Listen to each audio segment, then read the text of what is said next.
আসলে ছেলেদের জীবন কোনো মূল্য নাই। আপোষের কাছে সব কিছু তাদেরকে বিলিয়ে দেয়। কারণ সেই জীবনের মূল্য দিয়ে কি বলবো, কি করব। তারা মনে করে আমার ফ্যামিলি দেয় সব কিছু। আর জীবনের কি মূল্য আছে? ফ্যামিলি যদি আমার ভালো থাকে সেটাই আমার ভালো। কিন্তু একটা মেয়ে এটা তো বোঝে না যে আমার ফ্যামিলি যদি ভালো হয় তাহলে আমি ভালো। দুই পক্ষে আপনি দোষ দিতে পারবে না।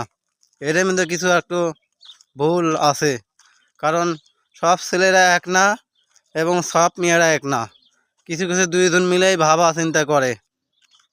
চিন্তা করে কোনটা করলে ভালো হবো, কোনটা করলে খারাপ হবো, দুইজনেই ভাবে, বুঝছেন?